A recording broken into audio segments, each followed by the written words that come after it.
It is Friday, the 28th of August. We are not in Abergavenny, are we? We're in Llanfoist. Llanfoist. Yes. Amazing. On a boat! Here we are. Hello and welcome to the Extraordinary Ordinary Women podcast, sharing life's adventures. My name's Frankie, and this is a podcast where I interview extraordinary, ordinary women and non-binary folk as part of a 3,000 kilometre cycle around England, Wales and Scotland.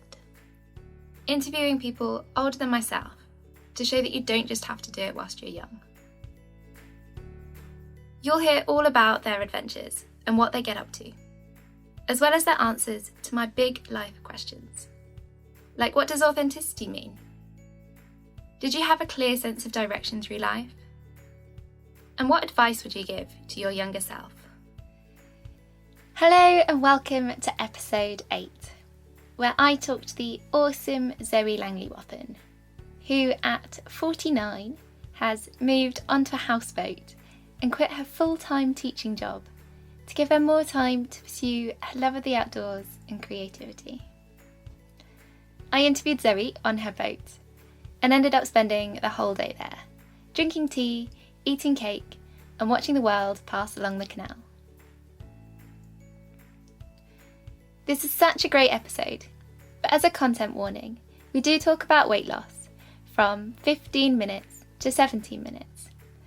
So if you find this content triggering, please feel free to skip past this section.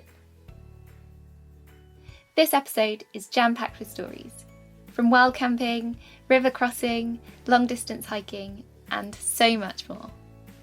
I hope you enjoy it as much as I did. So, for people that don't know you at all, could you give us a snapshot of who you are and what you do? Okay, who am I? I'm not sure that I actually know myself right now. I was a teacher. I left permanent contract teaching in 2019 with nothing to go to, but I think I'm an adventure seeker. I'm a blogger, I'm a speaker, I'm a creative. I love to draw, I love to paint, and I just love to encourage people to get out into the outdoors. So I think, in a nutshell, is that me? I think it is. Amazing. What sort of things do you do in the outdoors? Walking mainly, but I've discovered I like doing yoga outside. That's become a very new thing for me. I've been doing yoga for a couple of years, just once a week. It's not like a massive practice, but since moving here, I've discovered I don't have a lot of room to do yoga inside, so I've been doing yoga on the towpath. So I should say, when I say I've moved here, we moved onto a narrowboat 6 weeks ago, and the outdoor yoga has really pushed me beyond all of my comfort zones, because as you can see now, we've got people walking up and down the towpath, and I was really conscious of that when I was out there doing my yoga, sort of thinking, what are people going to think of me? Are people going to say things? Are they going to laugh at me? All of these strange preconceptions that I had, and of course they didn't. All I got was the occasional dog that, when I was upside down with my legs straddled, come and sniff my nose when I was upside down. And then we took a few days away on the Gower at the weekend, and I thought, okay, this is my chance to try yoga somewhere else. So I did yoga on the beach in a very, very quiet spot. We had probably 2 or 3 different groups of people that walked past in a period of 2 hours. And again, just a couple of people saying hi, and one person that thought it was funny to tip himself upside down to say hello to me whilst I was upside down.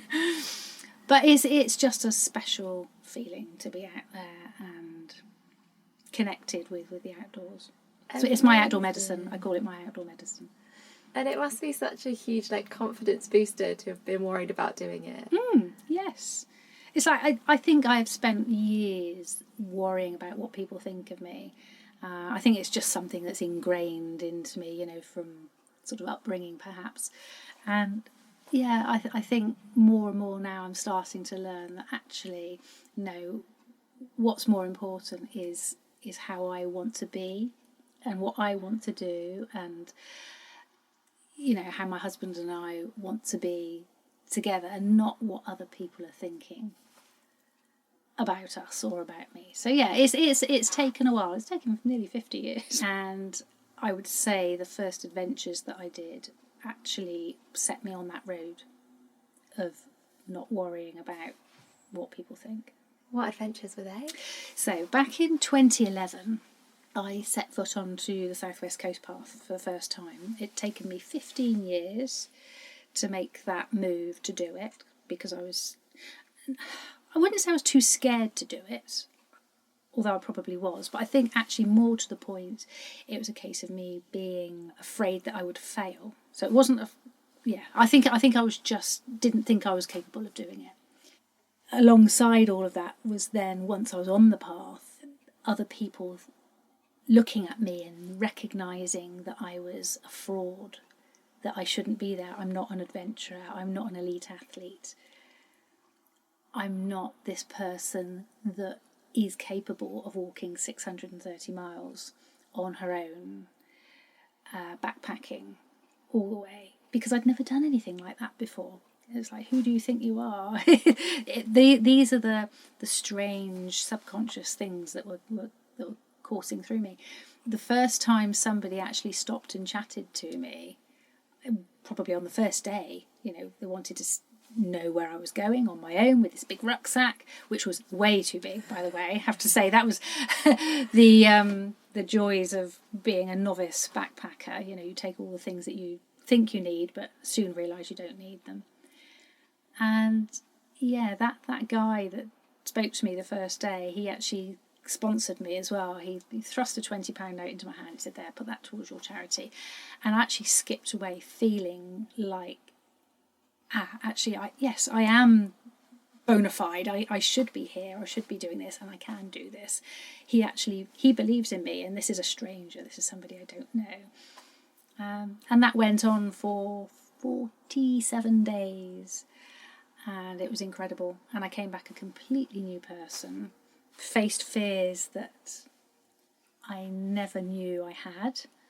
I faced fears that I did know I had, because they were the subject of my waking dreams and nightmares for months beforehand. You know, when you just get completely all consumed by things that are causing you anxiety or worries about a particular journey.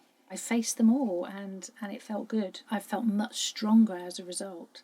So coming back, I was not only, you know, Zoe, who was now 40 years old, because I did it for my 40th birthday. I was also Zoe, who was more resilient. Zoe, who was able to step forward and say, I can do that. And yeah, I mean, even in the school where I worked at, you know, I was able to get up in front of the school multiple times to talk to them about the journey.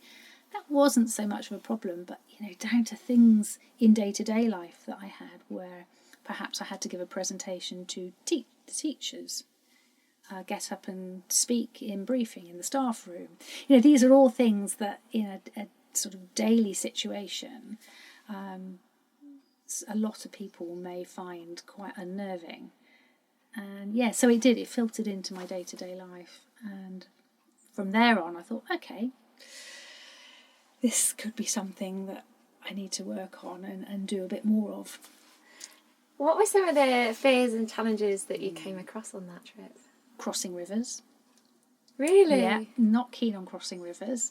Crossing rivers via stepping stones or bridges, like not bridges, but there are like these little causeway bridges that you have on some of those rivers. They were fine.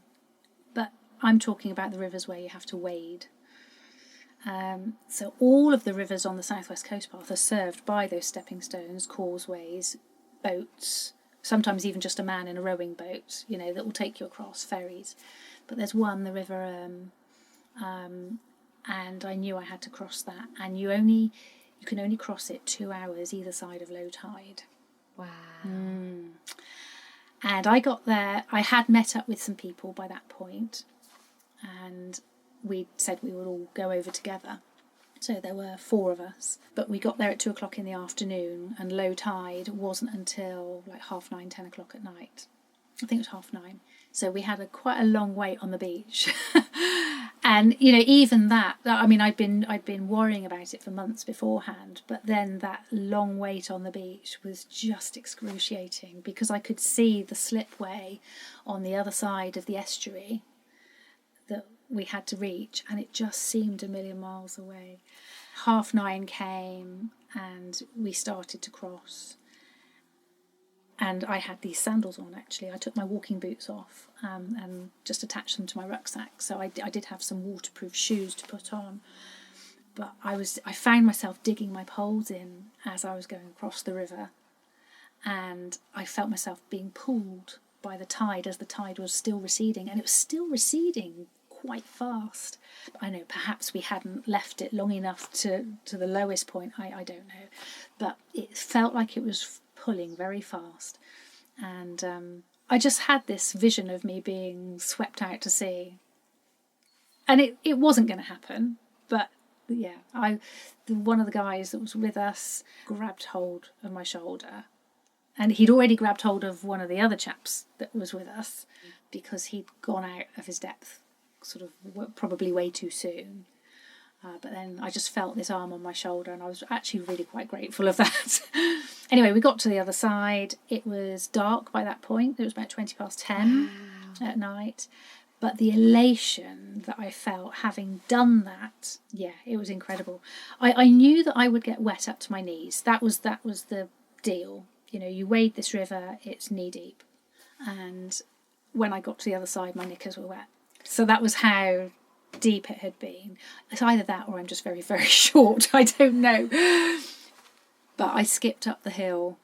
I think it goes up to an area called Scobiscombe in Devon, and we wild camped at the top of the hill. But I saw 6 glowworms as we went up the hill, and I was singing Somewhere Over the Rainbow, I think, by that point, because I was happy. I was no longer worried. So yeah, that was a big fear. But I feel like I could do that again now, and I feel like I could probably do it completely solo. And then my other major fear was wild camping on my own. How did that go? Well, it didn't go until about the 30th day. I'd been camping in various different places, and I'd stayed in somebody's house on and off as well. They came and picked me up and dropped me off. That wasn't planned, but you know, it just happened, which was nice. But when it finally did happen, it was one of those moments where I thought, why on earth hadn't I done this before? Why did I leave it so long? And I just wanted to kick myself, and I wanted my older self to be able to go back and tell my younger self, come on, you should go and do this, it's wonderful. So what happened was I got into the tent. I pitched my tent between a 5-bar gate and a kissing gate, just in this tiny little bit of scrubland, because I felt I was safe with that boundary around me. I didn't need to be there. And then in the middle of the night, I needed to get up and go to the loo, and it was like, oh my gosh. And I put it off and I put it off. And whilst I was putting it off, I kept thinking, well, who's going to be out there, and how fast can I run, and how dark is it going to be? All of these things. And it just got to the point where it's like, oh God, I'm just going to have to go. So I unzipped the tent and I gasped, because the stars, I had never seen so many stars as I saw that night. And I was just in complete awe and wonder. So yes, I had a pee with a view, and just realised in that moment that I should never, ever pass up the opportunity to walk and wild camp on my own ever again. I shouldn't have left it so long. So yeah, it was quite a revelation really for me, and all of these messages I took away as messages as they are. You know, always walk and wild camp if you can on your own, and always cross rivers if it's safe to do so and you can on your own. But it's those internal messages as well, like you are strong enough, you are enough, you can do this, have belief in yourself. So it's those deeper messages that I think that have a bigger impact, and that was really what I wanted to then pass on to other people. It's like, yeah, don't leave it too long, just go and do it. So then you came back from this trip, and what happened next? Well, the interesting thing there was I was a size 12 to 14 when I left.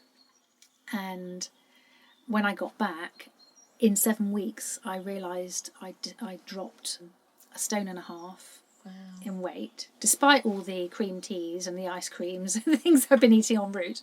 And I'd gone down to a size 8. That is a big drop. It was a huge drop. And it was a case of, well, I've got to go back to school in 2 days and nothing fits me. And I bought new clothes for the new school year and they didn't fit me either. And I actually cried. I seem to be crying a lot. But I did have a few tears over that, because although a lot of people would say, well, yeah, I've lost loads of weight, this is amazing, actually I'd lost my identity. You know, because all of those clothes I had bought because I liked how they looked on me, I liked the colour, I liked the fabric. It's part of who you are, isn't it? And nothing fitted me. So I then had to kind of re-identify with myself and find something new to wear in 2 days. I actually ended up going to school in clothes that my daughter had loaned me, my 16-year-old daughter. And that was all that fitted me.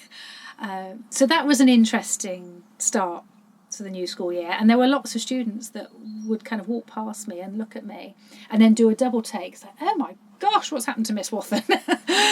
So there was that. And then there were the comments from people like, oh, well done, you know, you did it, you got back then. And so what's next?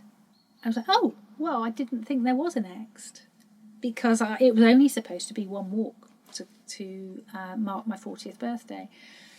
But it did get me thinking, and bit by bit I started to warm to the idea of doing an annual backpacking trip. And it came to us that there was, let's see, what was that? 2012 Wales Coast Path. Yes, so I attended the opening of the Wales Coast Path with some friends. And we saw one of our other friends come in. She'd run all the way around Wales, Harry, and she was the first woman to run round Wales and do Offa's Dyke as well. Amazing. That's 1,047 miles. It's a long way. I don't know what that is in kilometres, sorry. And so over a few beers afterwards, it was agreed that we would go off and walk the Wales Coast Path that summer. And unfortunately for me, I didn't have enough time to squeeze in doing Offa's Dyke as well, to go all the way around in one hit, because my summer holiday wasn't long enough. So I did Offa's Dyke the following year. But so we walked Wales Coast Path. Mike and Steve did Offa's Dyke first, picked me up in Chepstow, and then we all went round together and finished back up at Chester 43 days later. So it was 870 miles. That's further than the South West Coast Path. But it was a shorter amount of time to walk it. And I think a lot of that was because I was more experienced by then and I knew I could walk the distance. And it also is slightly easier than the South West Coast Path as well. There's Pembrokeshire and Gower, you know, there's a few bits that are hilly, but generally, you know, you've got more flatter areas. So, and unbeknown to me, we got to the end and discovered that I was the first woman to walk the Wales Coast Path. So that was like, oh, wow, that was lovely to have. And then the year after, I said I did Offa's Dyke, and I did that solo because I wanted to make sure I didn't always do things with other people. I wanted to keep my independence and not lose that resilience that I built up from doing the South West Coast Path. So that was fun, and it's just gone on from there really. Each year we've done different adventures. Sometimes things have had to tie in depending on family circumstances. With ageing parents, it got to the point where I was having to find new things to do that would satisfy my need for the outdoor medicine. And I think so. I did Pennine Way in 2017 and Hadrian's Wall. So I did Pennine Way with my husband. And Hadrian's Wall I did solo straight after Pennine Way, and he just got the bus because he'd hurt his leg as well. So it worked out well that I could do it like that.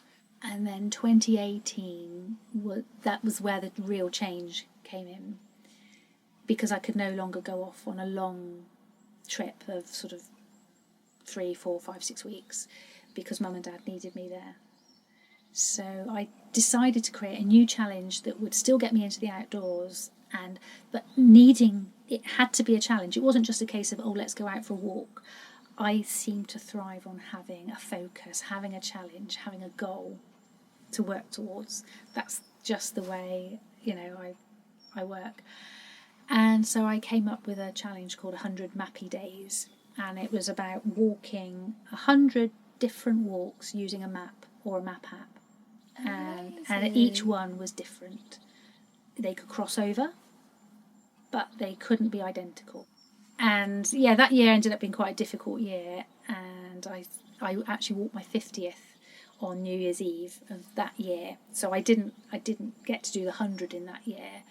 And the 50th we did in memory of my dad, because I lost him just before Christmas that year, and he would have loved, that we'd done this for him. And then I just continued it into 2019. Then it became all about facing fears as well. So it was not just about walking and challenges. It was actually about facing things that you feel slightly uncomfortable with or would normally avoid. And that was where 100 Scary Days came in. So it went from 100 Mappy Days. I finished 100 Mappy Days and moved straight into 100 Scary Days. And was starting to attempt things that weren't necessarily in the outdoors as well. It was all manner of things that would usually terrify me. So things like climbing a ladder to the second floor of a house, up onto scaffolding, actually stepping off of a ladder onto a scaffolding platform. Took me to 2 different occasions to actually get to step out onto that platform, because the ladder gives as you're walking up it. There's obviously a knack to doing it, but I did it. Riding pillion on a motorbike, I was absolutely terrified of riding pillion, but New Year's Day I did that with my best friend from school. She lives in Leicester.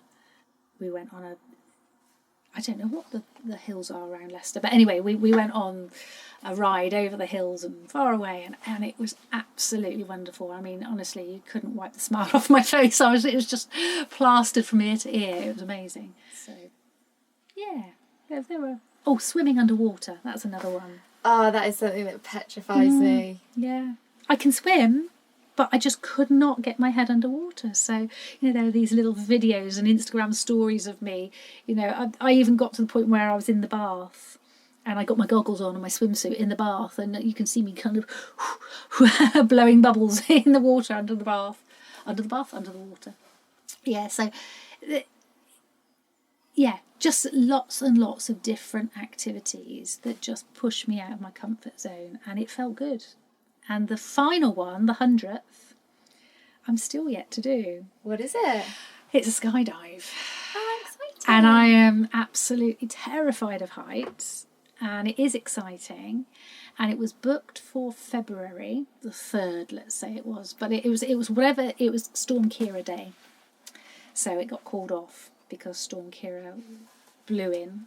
And then I rebooked it for March the 8th, which was International Women's Day, and I thought that would be ideal. And then there was another storm, not quite as big as Kira, but yeah, so it got cancelled again.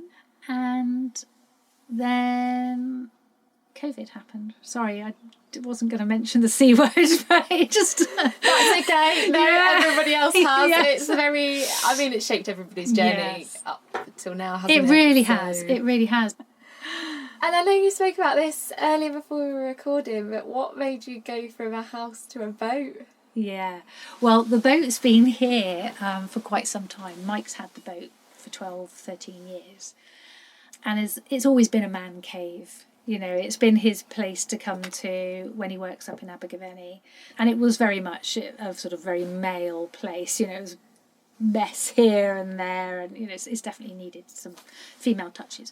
But the reason we decided to come up was because I was getting bogged down with work, with teaching. I love teaching, don't get me wrong. The actual act of teaching is definitely inherently part of who I am, but all the planning and the paperwork, the marking, the red tape that goes with it, I felt like there was more for me out there, and I wanted to slow down and give myself more opportunity to do some of the other things that I love, which is my artwork, writing, and being in the outdoors. On top of that, I'd been travelling up and down to Mum's once a week from Dorset. She lives in North Somerset, and that's a 2.25 hour drive each way. And so that was quite, taxing as well in terms of energy levels. And I was arriving crabby and grumpy. And from here, where we are on the boat to Mum's, is an hour's drive door to door. And it was just a no-brainer, really. It was like, okay, we come up here, we can save some money, get the house rented out, that can look after itself, and it'll just give us some time to be together more, because Mike was working up here throughout the week and I was working down in Dorset throughout the week. So we're together more, which is lovely. But yeah, more time to think and work on the things that matter to us. So the writing, the artwork, the being in the outdoors, and just actually stopping and talking to people. I mean, just seeing the people that walk up and down the towpath every day, waving at people, jumping out the boat to go and chat to people, and, oh, are you okay? And I keep dog biscuits under the sink. We don't have a dog here, but, just so I can go and give a biscuit to a friendly dog, and I get the excuse to have a cuddle and a pat and a doggy kiss. So it's lovely. So, yeah, it's just a completely different way of life. I'm not certain that I'm less busy. I think I'm still as busy as I've ever been, but my focus has changed, and it's on things that I want to be doing in the immediate time that's just gone through. Is the book. So I just co-authored a book by writing a chapter in that, and that's the biggest book of Yes. And what's your chapter about? It's the South West Coast Path. Is it? Yes. Amazing! Yes. And I put out like a poll to my friends and Facebook people and LinkedIn. I did it all over the place. What shall I call my chapter? And I had all these choices. Eventually, the one I chose was actually my friend that I rode pillion with on the back of a motorbike. It was her suggestion. I absolutely loved it. It's called 630 Miles Braver. Oh, I love it! Yeah, I loved it too. And it rang true for me, because that's what it was. I walked a 630 mile path. I became fitter, I became slimmer, I became browner in the sun, but I also became braver. And what advice would you give to someone that wanted to do a long walk and had no idea where to start? First thing I would say is make a date. So get the date down, research the walk, find out, what to expect. Although there is the danger, I suppose, if you research it too much, if you are of the same ilk as me, where I was getting fearful of the river, for example, that it might overtake you. But no, I still think it is good to do the research. So do the research, set the date, and then break it down into sort of small chunks about what it is you need to do. So do you need to go and get kit? Do you need to go and do some walks beforehand? And it is a good idea to do that. I mean, you can walk into a walk like that. And I had to, because I was actually poorly. When I set off on that walk, I was really poorly with a terrible chest infection thing. But it is a good idea to make sure that, the weight in your pack, it feels right, and it's balanced properly on your hips and everything, and it feels good with the boots that you've got on your feet. There's nothing worse than getting out on that walk and finding that everything is uncomfortable and sore and aching, and you've got blisters. I found out the hard way, and I ended up sending so much stuff home, things that I didn't need. I took a frying pan with me, Frankie. I had a small sort of camping frying pan, and I tell this story a lot. I had a little plastic yellow egg box that holds 2 eggs, because I had this idyllic notion that I was going to go knocking on farmhouse doors saying, please can I buy 2 eggs freshly laid from the hen that morning, and then go off and cook my breakfast a la Coast Path. And it clearly wasn't happening. you know. What was the reality instead? What was your breakfast? My breakfast was instant porridge made with water. I can't have milk anyway, so that doesn't matter, but I tend to make it with water. Or a banana. My tea was noodles or tuna, couscous. Couscous is good because you don't even have to cook that. You just pour hot water over it and it cooks on its own. And, you know, if I needed something meaty in there, I would just get a pack of pre-cooked something, ham or chicken. So yes, that was the reality. And I carried wraps with me because you can roll them up and put them in the top of your pack, and that made quite good emergency food as well. You know, if I found that I was running a bit low on energy, I'd just grab a wrap, an empty wrap, and just walk along and eat that. And actually, it's amazing how that just brings your energy levels back up again. You said that your first trip was when you were 40. Had you been like quite outdoorsy before that, or not at all? How's the outdoors sort of happened throughout your life? That's a really interesting question, because I had been outdoorsy. I loved walking, loved hiking, but never on a multi-day level. So, I would go off on a 10, 15 mile hike, but then come back home again and go to bed, not actually camp out. And I was used to camping as well. That wasn't something I'd done with my family when I was growing up, but I had walked a lot as a teenager and as a child, because Mum and Dad never had a car. Dad worked for British Rail, so we went everywhere on the train. But it meant that we had to walk more to get to the places that we wanted to go to. One of my earliest memories, not earliest memories, but one of my most significant memories of walking and adventuring is with my brother when I was about 13, and he wanted to go out to find the mouth of the River Yo, you know, Yo Valley yogurt. Yeah, it's like that. And so we went from the village that we lived in, and there's a farm very close by, and from that farm there's a little pathway, very kind of leafy, like a leafy tunnel, and it's actually, I found out in recent years, it's a flood defence. So this bank, it's a bank that is covered in trees and is a leafy tunnel, and we always used to call it the Jungalow, and that takes you out to the Yo. And we followed the Yo and we got as far as the M5 Motorway, and then the river just compresses down into this tiny narrow waterway under the motorway. Wow. And the footpath stops, and the only way was to either go across the motorway, 6 lanes of traffic and a central reservation, and we're talking now, this is in the 80s, the early 80s, so perhaps the motorway wasn't as busy then as it is now. So it was either going over the top or under the motorway, shimmying along what I can only think was like a sewer pipe. And partway along the sewer pipe, there's a metal wire mesh with spikes on that you have to kind of lean out over the river and then back onto the pipe again. So that was the way we went. Oh my days. And we got out to the mouth of the Yo, and yeah, all very interesting. But then it's like, oh my gosh, we've got to go back again. We've got to go back across that pipe. But yeah, that was one of my first adventure memories that I have. So yeah, I wasn't sporty by any means.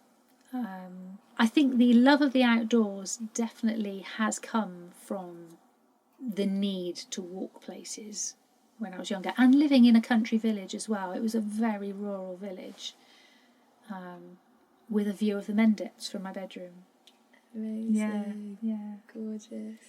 And you mentioned that you've got a daughter.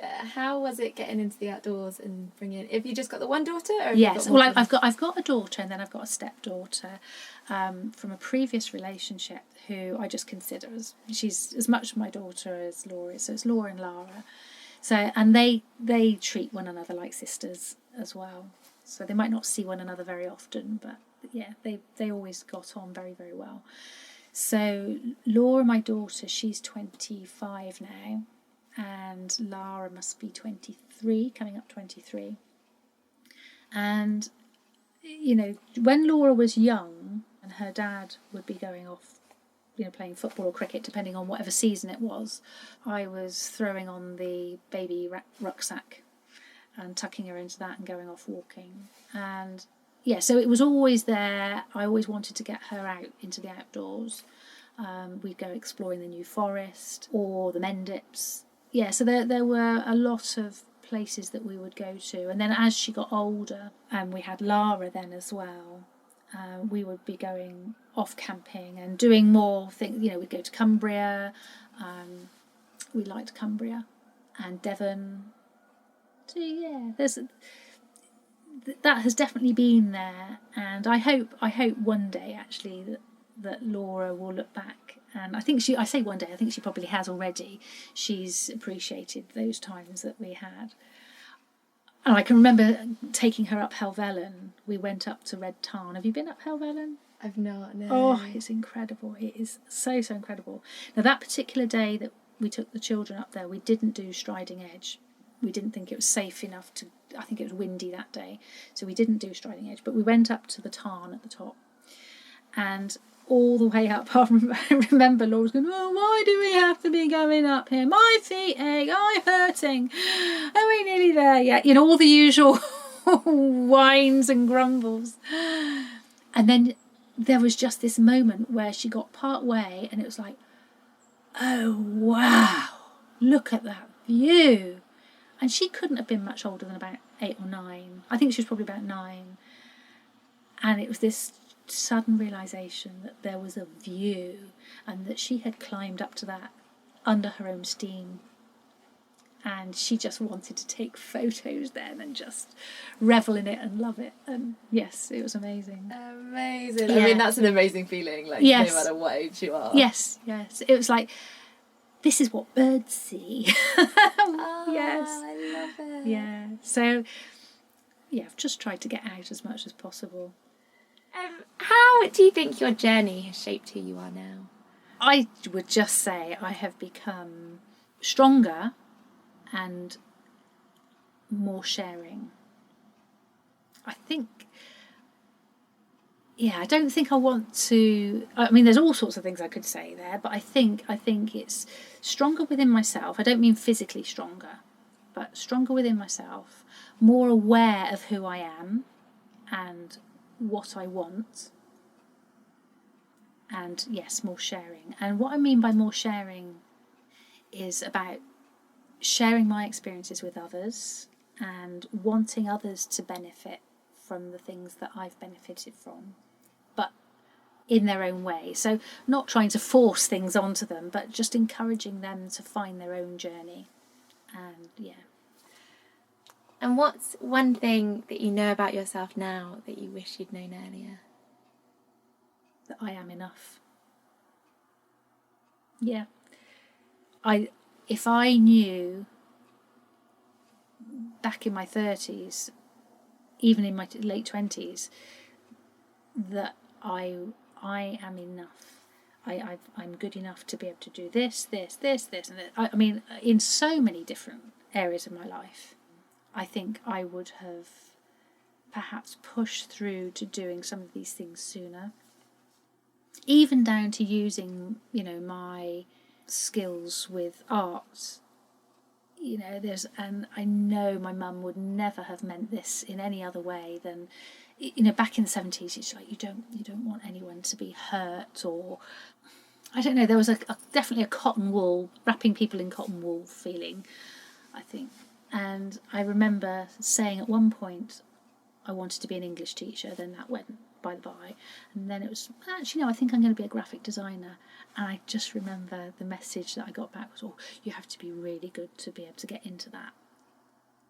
And so, okay, well, I won't do that then, I'll try something else. And it didn't occur to me that actually I probably would have been good enough to have done that. So yes, there is that. I have to now relearn that I am enough. And I know, yeah, I've got to say again, I know Mum never meant anything from that.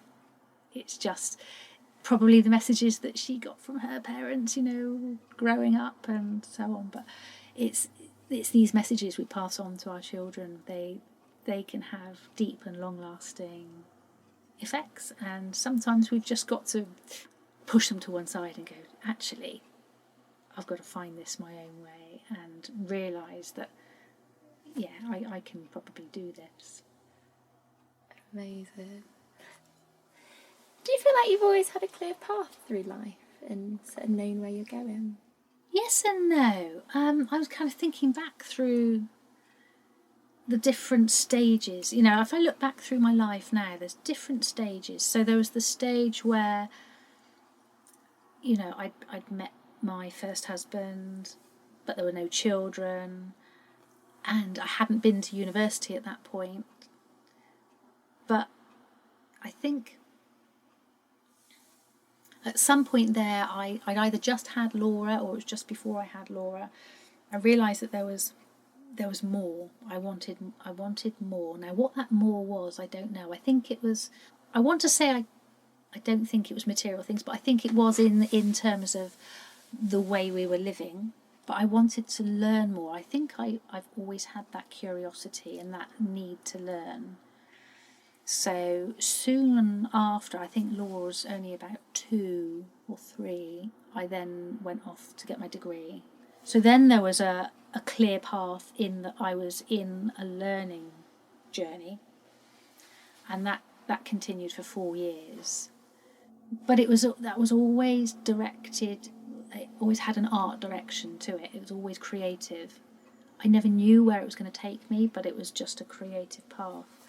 And then I would say the next stage of my journey, when I started working in a school, I became an art technician in a school. That was the best couple of years, and I just got to experience art. It was like I was constantly seeing them progress and seeing the work they were producing, and it was wonderful. And I was given quite a lot of responsibility there as well, and creativity to kind of organise things. So yeah, in 2 years they were really cool.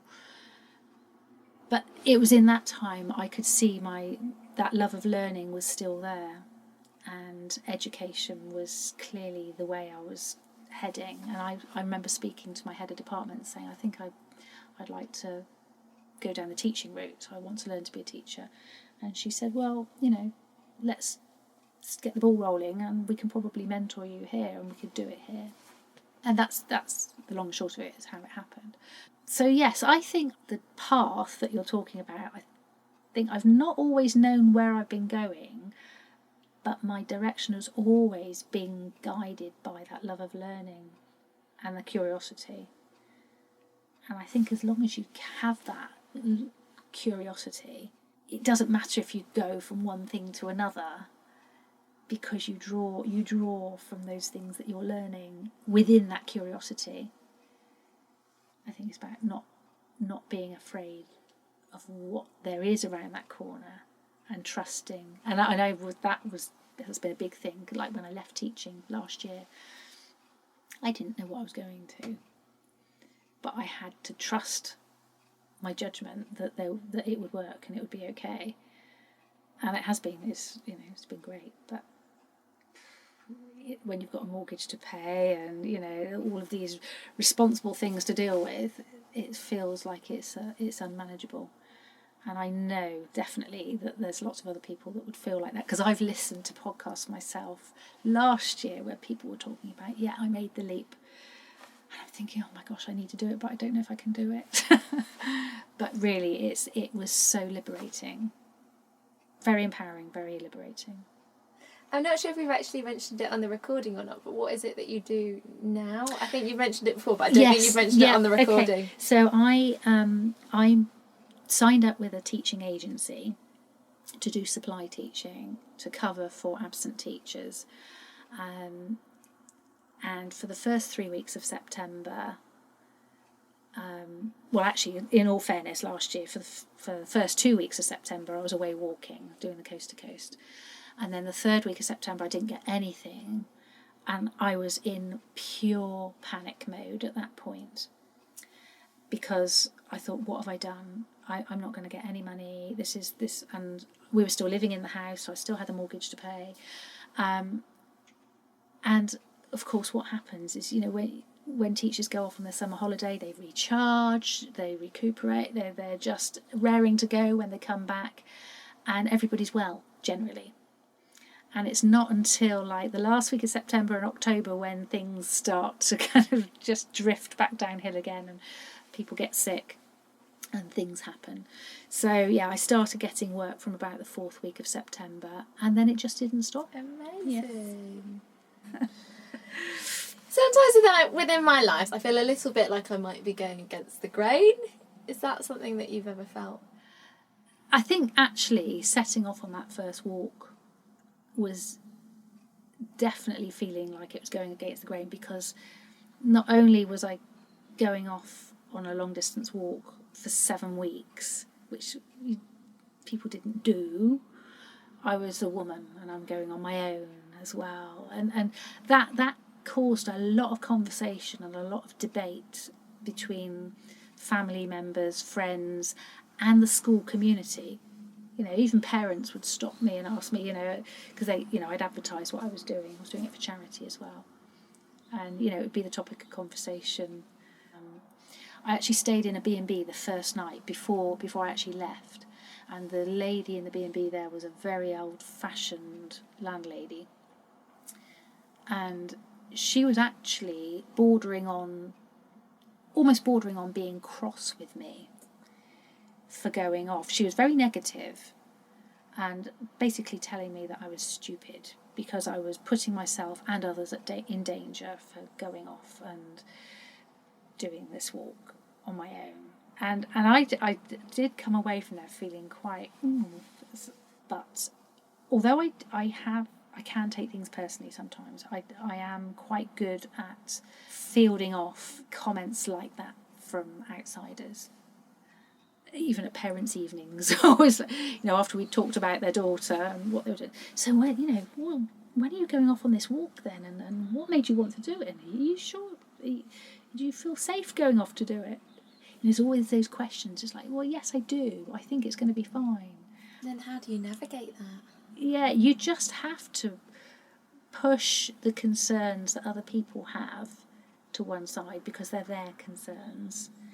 All you have to navigate is your own worries. And I had enough of my own worries to deal with about raging rivers and wild camping alone. But yeah, you have to if it's family, you just have to reassure them that it's going to be fine. Yeah, you can't focus on that because it's their worries. And you can't be, balancing or juggling their worries along with your worries, because that's just too much. That's too much for any person to hang on to.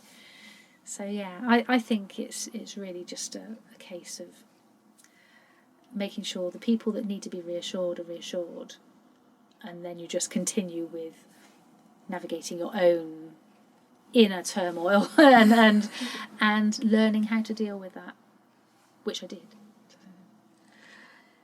I've been asking everybody about authenticity. What do you think your authentic self means? My authentic self, I think, is about being. It's about being honest with who I am, with myself and with others, and not portraying myself as this brave outdoor adventure seeker that I claim I am, which I am. I do seek adventures out there, but to let them know that I have fears as well, and it's okay to have fears. It's normal. So I think my authentic self is about being honest.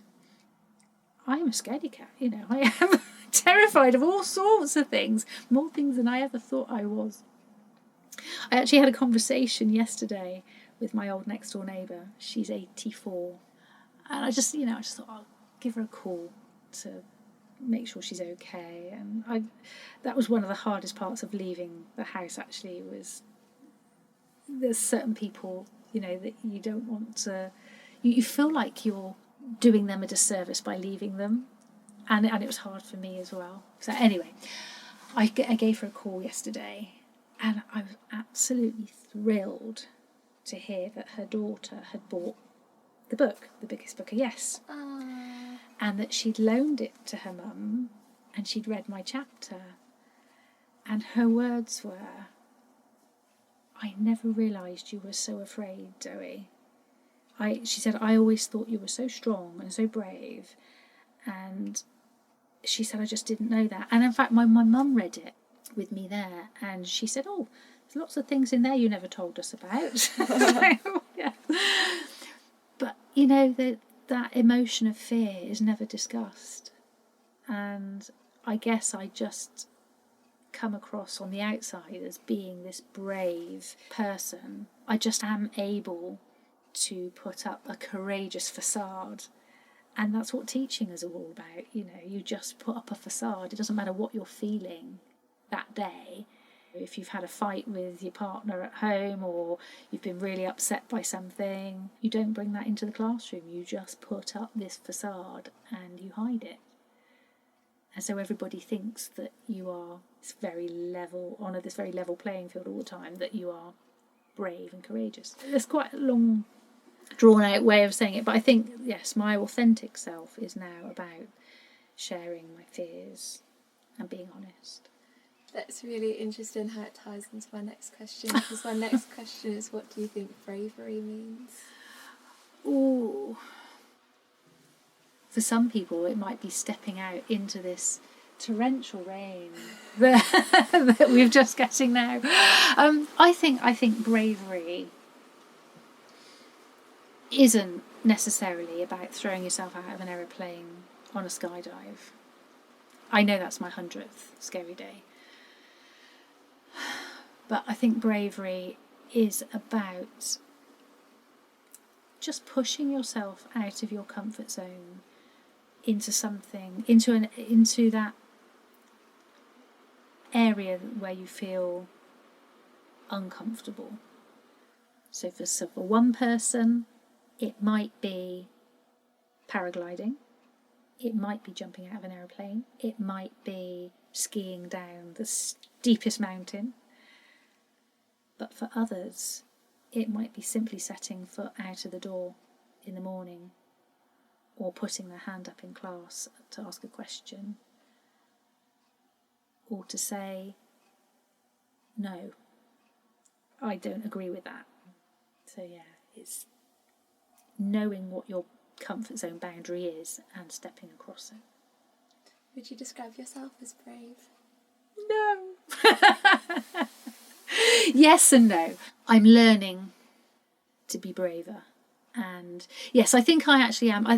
You know, somebody said to me actually the other day, "You're so strong," you know, for moving here onto the boat.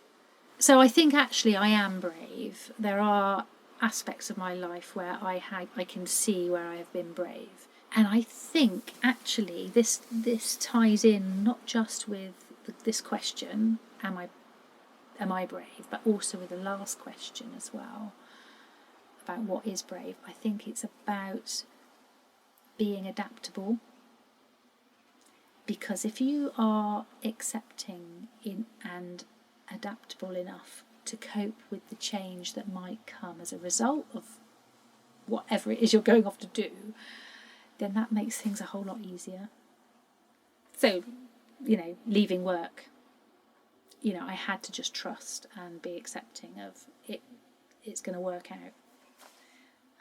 Coming here, moving onto the boat, smaller environment, all my belongings, not all my belongings, but, you know, 90% of my belongings not here.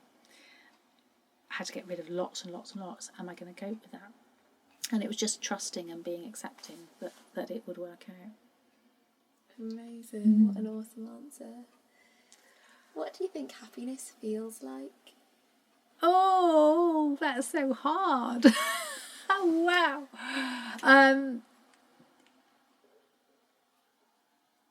What does it feel like? Wow, what a wonderful question. See, happiness for me, It's obviously different for everybody, but happiness for me is walking. It's being completely out there, in tune with, like, feet on the ground, knowing everything I've got in my rucksack is just what I need to survive, and listening to the birds and watching the skies change, sunsets and sunrises. Oh my goodness me. I mean, that just absolutely fills me with, is it happiness? Is it, I don't know. As a creative, it's an appreciation of colours and shapes and sounds and light. So yeah, I mean, being up here and seeing the light changing constantly, I mean, I get so excited by that. That, I suspect, is almost like a happiness fix. So that's like an injection of happiness. But happiness per se, I think, is a contentment and being at one with yourself, and being contentment is being content with every area of your life. So and what you're doing, the direction, where you are currently, the decisions that you've made, just, yeah. Oh, that is a hard one. I don't get stumped by questions, but that is such a corker. That is such a corker. I actually got this one from Instagram. I saw it. I follow a page called the Wellbeing Explorers, and they posted saying, what does happiness feel like to you? Because it feels different to everybody. When we talk about happiness, we're not talking about the same thing. Yeah. And I was just like, what do you mean? And then I started thinking about it, and I was just like, wow, like, it's so true. It is. When we're talking about happiness, actually people are talking about completely different feelings. The times I'm happiest is when I'm being creative, when I'm making music, when I'm writing, when I'm outside, when I'm surrounded by light, colour, nature. Yeah, I think that's summing it up for me. But I just know that I'm walking, dancing on air when I'm out walking. And we were down on the Gower at the weekend, walking over Llanmaddock Hill. And I remember saying that exact thing. It's like, I'm so happy, this is where I need to be, this is lovely. And it's like soul food. It's absolute soul food. So whatever fills your soul is what makes me happy. We have a few more questions, and then we're nearly there. So right. we are getting there. Do you need more cake? I'm good, but I might take another one before I go. Yeah. Cake always, keeps you going. Do you have any female role models? Who are they and why? Oh, because I listen to podcasts. I'm listening to lots of different women all the time. There's one or two that I go back to regularly. I mean, Sarah Williams, I would say, she's, I follow kind of what she's doing quite a lot. I'll tell you what I have done recently. So I set up this group, this Facebook group, Head Right Out Hub. And I started about 6 weeks ago, on a Wednesday. It was Women of the Week. And so I'm encouraging the members of the group to post a photograph and a link to the woman that has inspired them that week. Amazing. And we're going to create like a hall of fame, for the Women of the Week. So, I try and find somebody every week, and it's actually making me actively look every week. Whereas before it was just like, oh, they're great, and oh, they're great, oh wow, look at what they've just done. What I'm doing now is I'm actively seeking out the women who inspire me, and the stories of the women who inspire me. So those women could be people who are historical, so they're not alive anymore, maybe. They could be on social media, they could be in the news, they could be family, friends, politicians. Well, that's unlikely. But there's so many different facets of this. And it's just to encourage everybody to start actually recognising that there are women out there who can inspire us and do inspire us. And so we've had, there was the one this week that I posted was Hannah Hoxwell. Now she died in 2018, and she's not really to do with outdoor adventure, but she, back in the 80s, she was highlighted as because she was living on a farm in the Yorkshire Dales on her own, running this farm at 35 on her own, with only about £235 a month to live on. Wow. Yeah. And she had no running water, no electricity. She used to go and collect her water from a river somewhere. And somebody got onto this and they did a documentary about her, and then I spotted the book on my mum's bookshelf because I remembered it from years ago, and I thought, oh gosh, yes, I remember that. And back in 2017, when I walked the Pennine Way, I walked through a meadow that was Hannah's meadow. Wow. And I hadn't realised that it was there, but I knew the connection. It's things, people like that just make you go, wow. Women of the Week is wow. And of course. Yes. Amazing. Yes. And it's just those people, those women that have really made an impact on other people's lives without realising it. Amazing. That's so cool. And I really want to check out the Facebook group and please see do. all the people. Yeah. How did it start? So, yeah, as a result of being on all of these different journeys that I thought were just about walking, because people kept saying to me, what's next year? What's happening next? And so each year I would create a different challenge. I then soon got to realising that it's not just about the walking. It's actually about me facing my fears and building my resilience. And out of that, I just really felt that I wanted to share that with other people. And so Head Right Out, it's a blog. It started off just being a blog, and now it's developing, and who knows where it's going to go. There's all sorts of ideas in the pot, but it's definitely becoming more my life now, as opposed to just a blog. I've been doing speaking engagements. I've had a couple of magazine articles that I've been in, not that I've written, and yeah, there's some things that I can't really say too much about at the moment, but some exciting stuff happening towards the end of the year, start of 2021.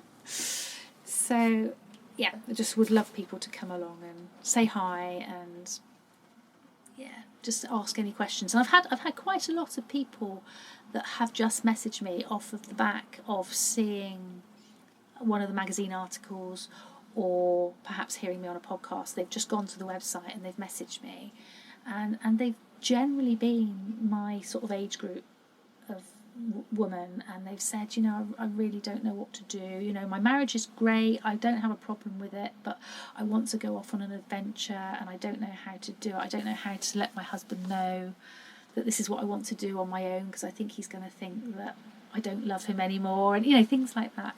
So that's then where the Head Right Out hub came about, because I thought, actually this needs to be a discussion or a supportive group for lots of women together, as opposed to just me telling my story to one person, because it's just my opinion, which is only one opinion.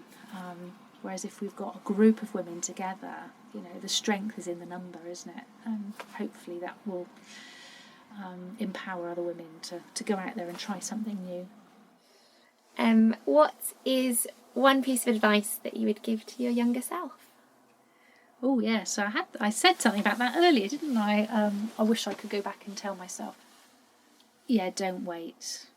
If you have a dream, don't wait. Just get on and do it. Be brave. You are enough, and it's not going to be half as bad as you think it's going to be, whatever it is. Amazing. That is the end of my questions. Thank you so much. That was amazing. I'm going to get you some cake, because I think you're the one that needs the cake. Thank you so much for listening. I hope you enjoyed all of Zoe's amazing stories as much as I did. If you've enjoyed this episode, please spread the joy and share it on with another friend who you think will enjoy it too. Remember, you can find links to the Head Right Out Facebook group, as well as Zoe's other social media pages, over at the show notes. You'll also find information and links to the other episodes. Visit extraordinaryordinarywomen.co/show-notes. That's extraordinaryordinarywomen.co/show-notes. We have 2 episodes left in season 1, and I can't wait to share them with you. By next time, I will have pedalled my way back to England to meet Layla, who lives in a caravan in the woods.